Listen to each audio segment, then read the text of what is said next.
Happy day, I am Baquialatchoumy. I am assistant professor from MA HRM. Today we are going to deal with Labour Reform 2.0, navigating the new Labour Code 2025, which has been the peak of the month like last year when it was issued by the Prime Minister of India.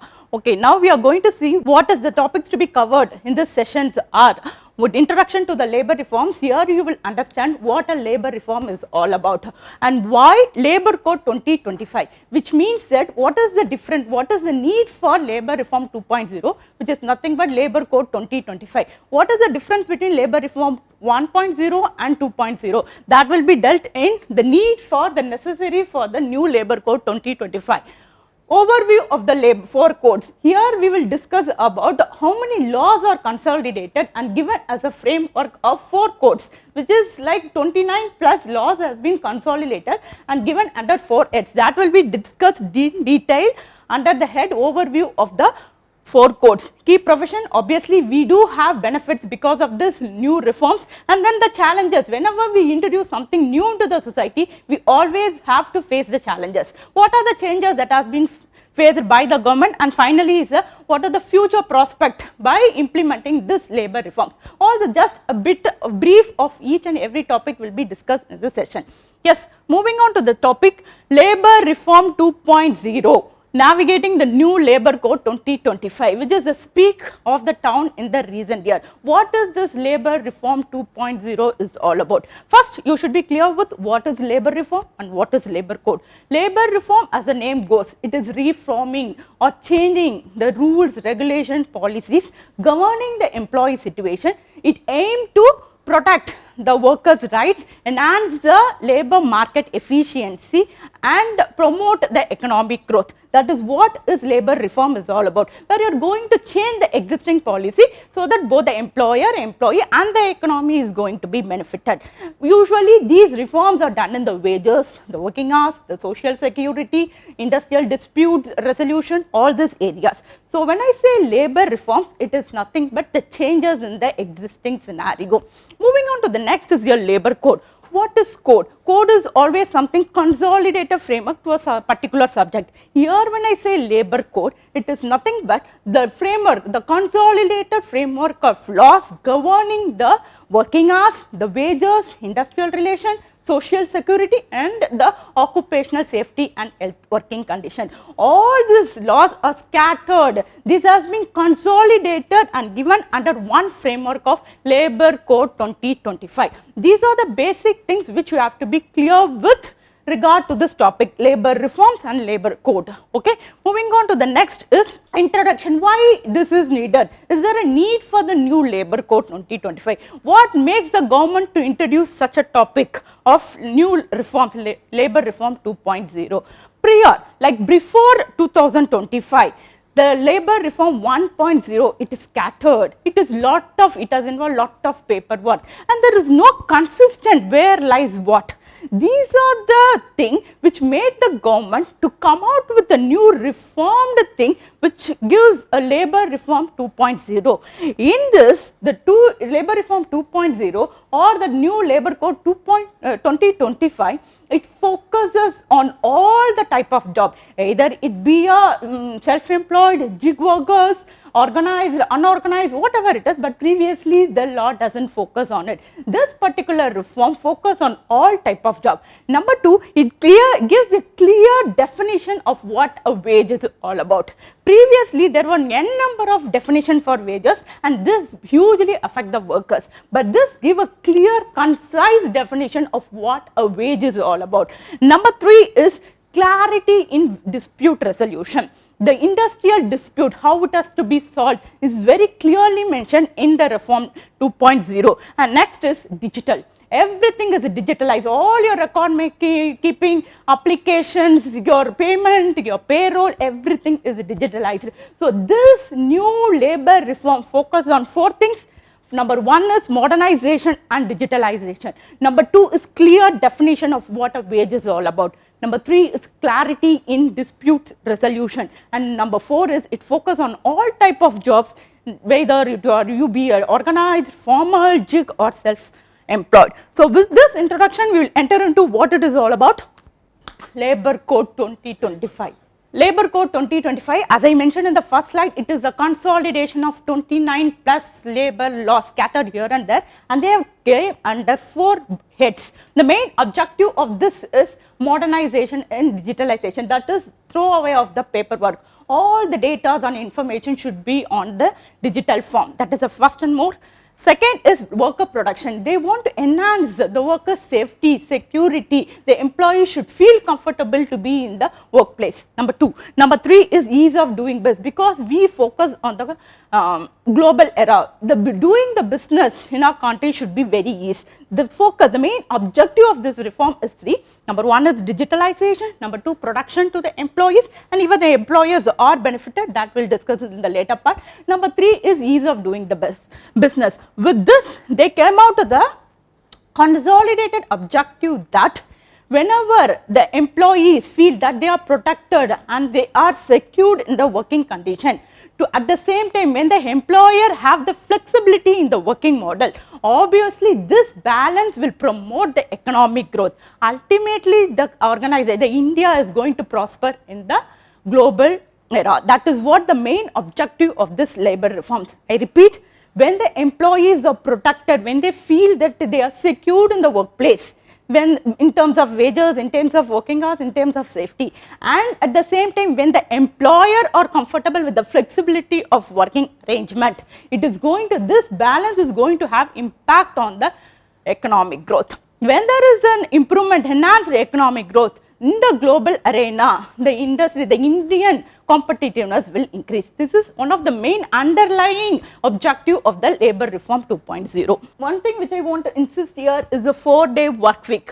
3 things which you have to be clear. 4-day work weeks works under this 3 condition. Number 1, extended work hours. See, 4-day you can work in an organization for 4 days, but every day, per day you have to work for 12 hours. That is the main thing which you have to be clear with. In order to keep that 48 hours per week intact, you have to increase your working hours per day to 12 hours, but you can be in the organization for 4 days. That is point number 1.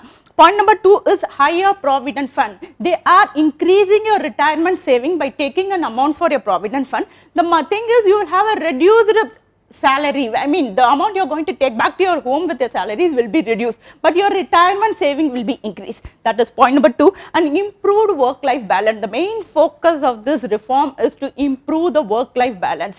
Since because you are there in the house for 3 days, you can have your work to say, you can look onto your family, you can have a family time, you can look onto your personal work in order to have a work-life balance. So the 3 criteria under which this 4-day work week works it. Number 1 is extended work hours, that is every day you have to increase, you have to work for 12 hours per day. Number 2 is increase in your provident fund contribution, where the amount you are going to take back in your salary will be reduced. And then number 3 is improved work-life balance. It's because you are getting a continuous 3 days at the work, you can spend time on your family. Overview of 4 codes. As I mentioned, all the 29 plus codes has been consolidated under 4 head. Number 1 is code. So 4 laws on wage code, 9 laws in social security, 13 law in occupational safety, health and working condition, and 3 laws in industrial relation code. All this has been consolidated, and legal framework labor reform 2.0 is given under 4 heads.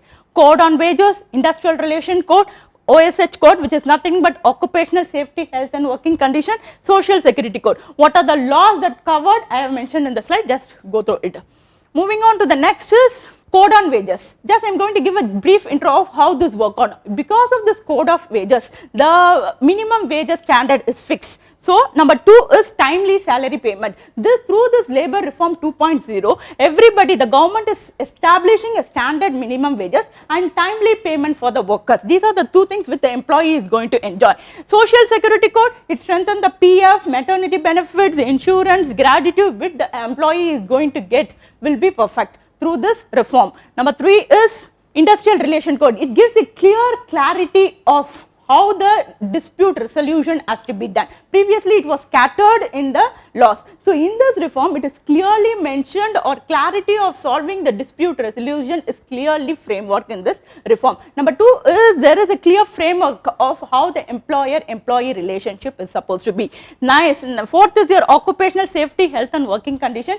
Here they are going to focus on employee well-being, employee safety and occupational health standards, safety working condition. All these are given high contribution. It's focused in a high gratitude in order to for the employees to benefit out of it. Going on to the next is impact of the new labor code. It's all the three person are going to be the stakeholders are employer, employee and the country, which is nothing but the economy. The employee is going to benefit through a standard payment, timely payment, good security, social security and good working standards, working place environment. All these are the benefit which the employee is going to get. From the employer side, they have a flexibility of the working models, and they have know what is the digital paperwork. All this is the benefit which the employer is going to enjoy. And through this balance, obviously, as I mentioned, the economic growth of the country is going to improve, which is going to have a huge impact on the global era. Challenges, always there will be a whenever a new system has been introduced into the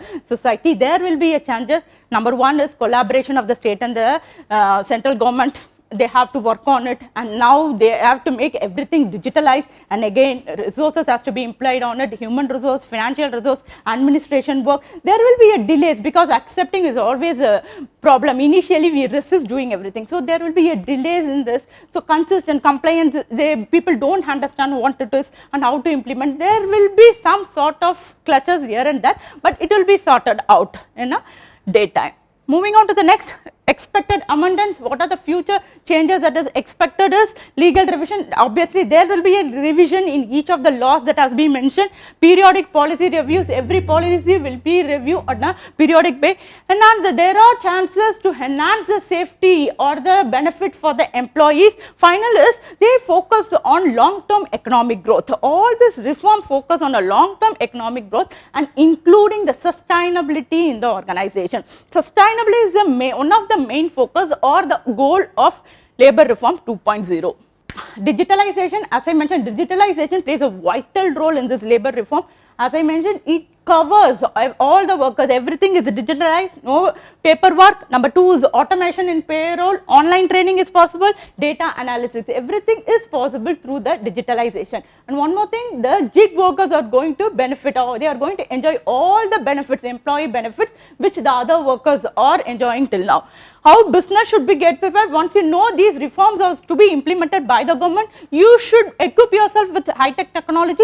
You should train your resource, the human resource, in order to adapt to the changes, and you should conduct audits how we can do it in a better way. How it can be implemented? See, the government has designed 3 phases. It's not that all of the sudden they are pushing into the society. They are phased in 3 things: phase 1, phase 2 and phase 3. Phase 1 is all about the large companies where there are more than 500 workers. It will be implemented there. So more than 500 is phase 1, 100 to 500 is phase 2, and then is the phase 3 is the small companies like MSME. These companies will be focused on the phase 3. This will not be a problem for MSME because they give 2 years time to adapt to these changes. In order to not to give a financial strain for those MSME, they give 2 years time in order to adapt and implement these new labor reforms. So to recap, I just want to mention what is a new labor code. When I say new labor code, 29 plus labor laws are consolidated under 4 heads: code on wages, code on security, social security, industrial relation, and how will the 4-day work week affect employees is something. 4-day work week where you are going to extend per day work, that you are supposed to work 12 hours per day in order to keep that 48 hours intact. How will the labor code be implemented? It is implemented in 3 phases. How will small business adapt to these changes? As I mentioned, the government is not to give financial strain to these small. They are giving 2 years time in order to slowly adapt to these changes. Or the new labor code mandatory for all industries? Yes, it is mandatory for all industries to follow. What is the role do state government play in this implementation? The Ministry of Labour, in collaboration with each of the regional and state governments, they are trying to frame the design, the policies in such a way that it is easy for that region to adapt. How will these labor law impact the Indian economy? As it was mentioned, when the employees are happy, when the employer is benefited out of it, obviously it is going to have a huge impact on the Indian economy. With this, I am going to wind up with the say from the Prime Minister of Modi when he was introducing this in the Parliament. So, thank you for listening.